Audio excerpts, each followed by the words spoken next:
호세아 4장 6절, 그게 저는 오늘날 한국 교회에 대해서 정확하게 표현하고 있는 구절이라고 생각하거든요. 그럼 많은 분들이 그걸 너무 부정적으로 말하는 거 아니냐, 그래서 그걸 올바로 이해하려면 여기에 하나님을 안다는 말이 무슨 뜻이냐부터 올바로 이해해야 이 말을 비로소 이해할 수 있다고 지난번에 같이 나눴습니다. 오늘은 같은 연장선상인데요, 그 하나님을 안다는 말이 무슨 뜻이냐라는 것을 좀 더 구체적으로 살펴봤으면 좋겠습니다. 내 백성이 지식이 없음으로 망하는도다. 네가 지식을 버렸으니 나도 너를 버려 내 제사장이 되지 못하게 할 것이요, 네가 네 하나님의 율법을 잊었으니 나도 네 자녀들을 잊어버리리라. 더 뉴 아메리칸 바이블 카멘터리라는 주석 시리즈가 있는데요, 거기에 요한 1, 2, 3서 주석을 쓴 분이 닥터 D.L. 에이켄이라는 분입니다.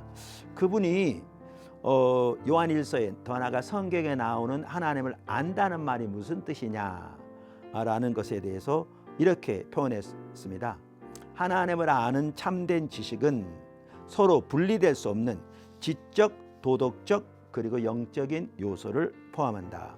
성경에 나오는 하나님을 아는 지식은 지적일 뿐 아니라 또한 경험적이고 역동적이다. 이 지식은 단순히 관념적인 추측에 의해서 얻어지는 것이 아니라 참된 한 하나님과의 영적인 관계 안에서 삶을 살아감으로 얻어진다.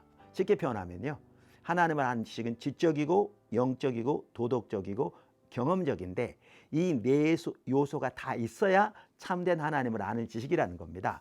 하나님을 올바로 알려면 성경을 통해서 하나님에 대한 올바른 지식을 가져야 한다는 거죠.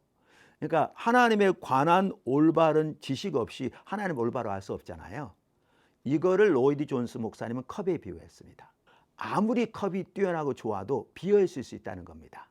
이걸 로이드 존스 목사님은 죽은 정통주의라고 했습니다. 그러니까 바리새인들이 정확하게 그게 문제였습니다. 바리새인들은 누구보다 성경적인 지식이 뛰어났고요, 그들의 지식은 정통적이었는데 문제는 그들이 하나님을 아는 지식에 대해서 가지고 있었던 것은 교리적인 지식밖에 없었습니다. 인격적인 하나님과의 영적인 관계를 통해서 그분의 성품과 의도로 아는 참된 지식은 전혀 없었던 거죠.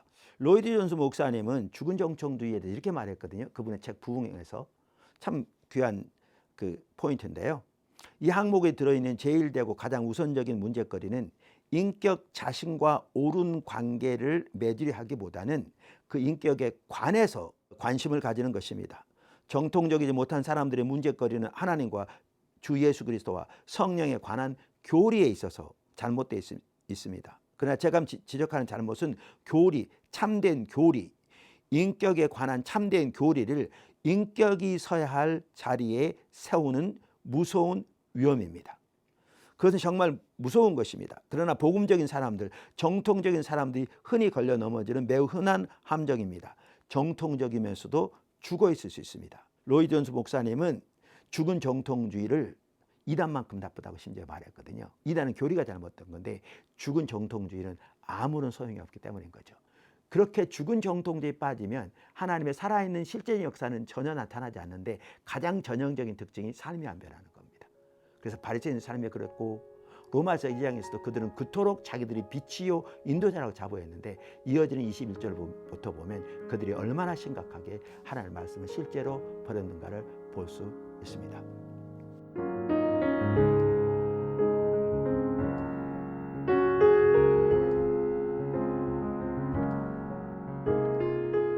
우리는 하나님을 아는 지식을 당연한 것으로 간주하고 있습니다. 근데 실제로 조금만 깊이 들어가 보면 때로는 하나님에 관한 올바른 성경적인 지식도 전혀 무장되지 않고 그 성경이 말하는 살아계신 인격적인 하나님과는 어떠한 실제적인 하나님 교류도 없는 그런 삶을 살면서도 우리는 몇 가지 종교적인 의식한다고 우리가 잘못됐다는 사실도 전혀 인식하지 못하고 있습니다.